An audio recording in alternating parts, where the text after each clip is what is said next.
بسم اللہ الرحمن الرحیم۔ السلام علیکم۔ امید کرتا ہوں سب ناظرین و سامعین خیر و عافیت سے ہوں گے۔ آج کی اس ڈاکومنٹری میں ہم عالمی سطح پر جو مسائل ہیں انہی میں سے ایک مسئلہ کشمیر کا ذکر کریں گے، جو دو ایٹمی ممالک پاکستان اور بھارت کے درمیان 1947 سے چلا آ رہا ہے۔ ہم اپنے استاد محترم کالم نگار مصنف ڈاکٹر زابر سعید بدر کا شکریہ ادا کرتے ہیں کہ ان کی زیر نگرانی ہمیں یہ کام کرنے کا موقع حاصل ہوا۔ تو آئیے ہم آپ کو اس کی تفصیل کی طرف لیے چلتے ہیں۔ عالمی سطح پر جو مسائل اس وقت دنیا کے امن کے لیے شدید خطرہ ہیں، ان میں بلا شبہ کشمیر صف اول کا مسئلہ ہے۔ بھارت کے ایٹمی قوت بننے کے بعد پاکستان کا دفاعی طور پر ایٹمی قوت بننا کتنا ہی ضروری کیوں نہ ہو، اس حساس خطے میں جنگ کے منڈلاتے ہوئے بادلوں کی نشاندہی کرتا ہے۔ دونوں ریاستیں مسئلہ کشمیر پر کسی بھی وقت جنگ میں الجھ جائیں اور ایٹمی اسلحہ استعمال کریں تو یہ خطہ، جو دنیا کے حسین خطوں میں سے ایک ہے، تباہی و بربادی کا ہولناک تصور پیش کرے گا، جس کی مثال اس دنیا میں اس سے پہلے نظر نہیں آتی، بلکہ ہیروشیما اور ناگاساکی کے شرمناک باب بھی اس تباہی کے سامنے شرما جائیں گے۔ 14 اگست 1947 کا وہ دن جب برطانیہ سے آزادی کے بعد دو خود مختار ریاستیں پاکستان اور بھارت وجود میں آئیں۔ ریاستوں اور راجواڑوں کو یہ اختیار دیا گیا کہ وہ اپنے عوام کی منشا کے مطابق کسی بھی ملک میں شامل ہونے کا فیصلہ کر سکتی ہیں۔ کشمیر میں مسلمانوں کی اکثریت تھی، مگر اس کے ہندو راجا نے وقت پر کوئی فیصلہ نہ کیا۔ اکتوبر 1947 کا وہ دن جب کہ کشمیر میں جاری داخلی خانہ جنگی میں پاکستان سے قبائلی لشکر بھی شامل ہو گئے، تو اس وقت 26 اکتوبر 1947 کو مہاراجا نے بھارت سے مدد چاہتے ہوئے کشمیر کے بھارت کے ساتھ الحاق کے دستاویزات پر دستخط کر دیے۔ تاہم یہ الحاق مشروط تھا کہ جیسے ہی حالات معمول پر آئیں گے کشمیر میں رائے شماری ہوگی۔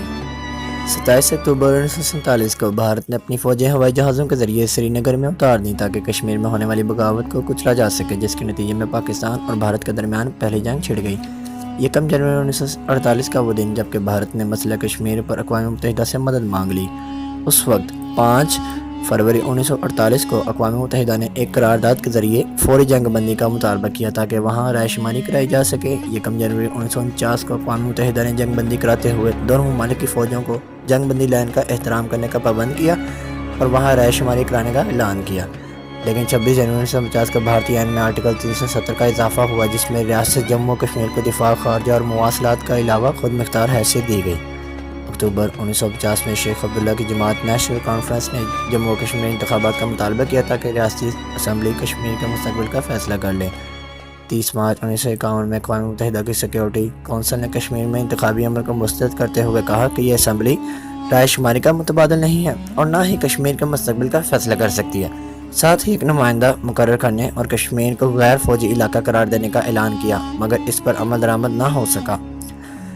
بدقسمتی سے تقسیم کے وقت ریڈ کلر ایوارڈ کے دوران ہند اور انگریز کی باہمی سازش سے اس خطہ جنت نظیر کو پاکستان سے ملحق کرنے کے بجائے ایک سازش کی اور کشمیر کی وادی میں ہندو اور فوج کی کثیر تعداد بھیجی گئی تاکہ آزادی کی روح آج خطہ آزاد کشمیر کے نام سے ہمیں نظر آتا ہے، وہ ان چند سرفروش مجاہدین کشمیر اور حریت پسند نوجوان طبقہ کی کاوش کا نتیجہ ہے، جنہوں نے سر پر کفن باندھ کر آزادی کشمیر کی جنگ میں حصہ لیا۔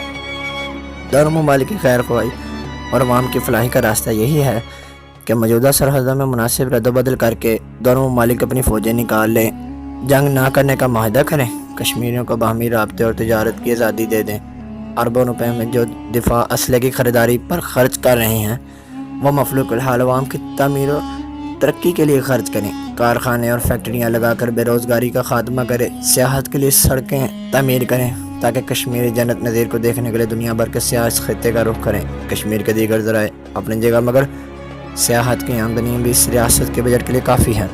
ستمبر 1951 کا وہ دن کہ کشمیر کے اسمبلی کے انتخابات میں نیشنل کانفرنس نے تمام 75 نشستیں بالمقابل حاصل کر لیں۔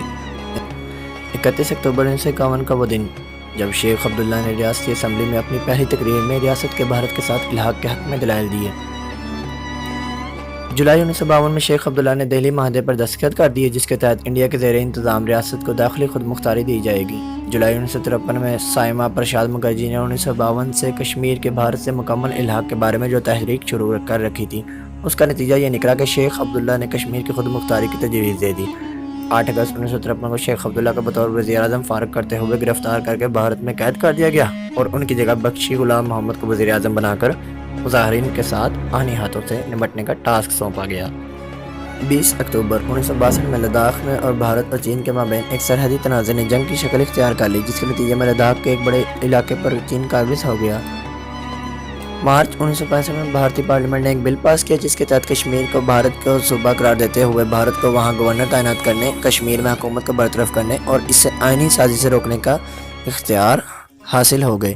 23 اگست تا ستمبر 1965 تک پاکستان اور بھارت کے درمیان دوسری جنگ چھڑ گئی جس نے 1949 کے فائر بندی معاہدے کو ختم کر دیا۔ 10 جنوری 1966 میں بھارت اور پاکستان کے مابین تاشکند معاہدے پر دستخط ہو گئے جس کے تحت دونوں ممالک اپنی افواج کو جنگ سے پہلے والی پوزیشنوں پر لانے میں متفق ہو گئے۔ اس طرح 3 دسمبر 1971 میں پاکستان اور بھارت میں جنگ کے نتیجے میں مشرقی پاکستان علیحدہ ہو کر بنگلہ دیش بن گیا۔ فروری 1972 میں محاذ براہ راہ شماری پر پابندی لگا دی گئی کہ وہ ریاستی اسمبلی کے انتخابات نہیں لڑ سکتا۔ 2 جولائی 1972 میں پاکستان اور بھارت کے درمیان شملہ معاہدہ ہوا جس میں اقوام متحدہ کو فائر بندی لائن کو لائن آف کنٹرول قرار کیا گیا۔ مزید یہ کہ اس معاہدے کی روح سے فریقین اس مسئلے کو 2 طرفہ مذاکرات سے حل کریں گے۔ 13 نومبر 1974 شیخ عبداللہ کو رہا کر کے اسے بطور وزیر اعلیٰ بحال کر دیا گیا، جبکہ اس کے نائب وزیر اعلیٰ نے بھارت کے ساتھ ایک معاہدے پر دستخط کر دیے جس کے تحت ریاست جموں کشمیر بھارت کا آئینی حصہ ہوگا۔ اس طرح وہ 1953 میں اپنے خود مختار کے دعوے سے پھر گئے۔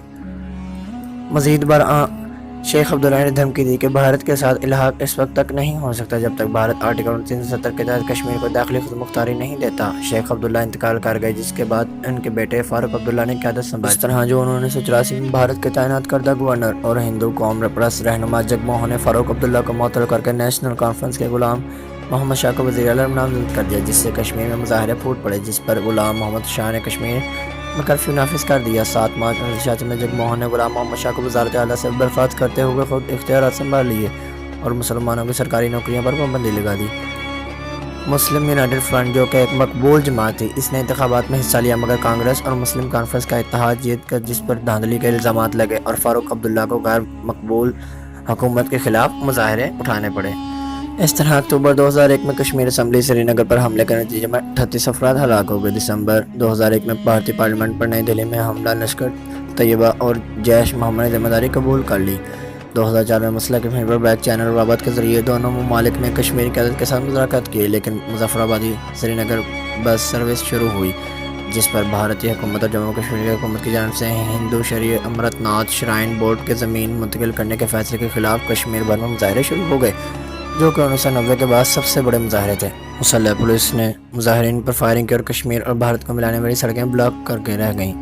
21 فروری 2009 میں بومائی میں بھارتی فوج نے 2 عبادت گزاروں کو جان بوجھ کر گولی مار دی جس پر بومائی اور ملحقہ علاقوں میں مظاہرے شروع ہو گئے جس پر کرفیو لگانا پڑا۔ اس حادثے میں 29 مئی 2009 میں 2 خواتین 22 سالہ نیلوفر جان اور 17 سالہ عائشہ جان کو شوپیاں میں اجتماعی زیادتی کا نشانہ بنا دیا گیا۔ جون 2009 میں کشمیر پر مظاہرے شروع ہو گئے جنہوں نے سینٹرل پولیس اور ریزرو فورس کو زیادتی اور قتل کا ذمہ دار ٹھہرایا جس پر شوپیاں میں کرفیو لگا دیا گیا۔ مخلصانہ رائے یہ ہے کہ ہندوستان اور پاکستان ایٹمی قوت بن جانے کے بعد بھی اس مسئلے پر جذباتی انداز میں ایٹمی اسلحہ استعمال کرنے کی احمقانہ حرکت کے باوجود ایک دوسرے کو فتح نہیں کر سکتے۔ لاہور اور دہلی کھنڈر تو بن سکتے ہیں، دونوں ممالک کی معیشت تباہ ہو سکتی ہے لیکن جنگ سے یہ مسئلہ حل نہیں ہو سکتا اور بے شک ظالم کو اللہ مہلت ضرور دیتا ہے۔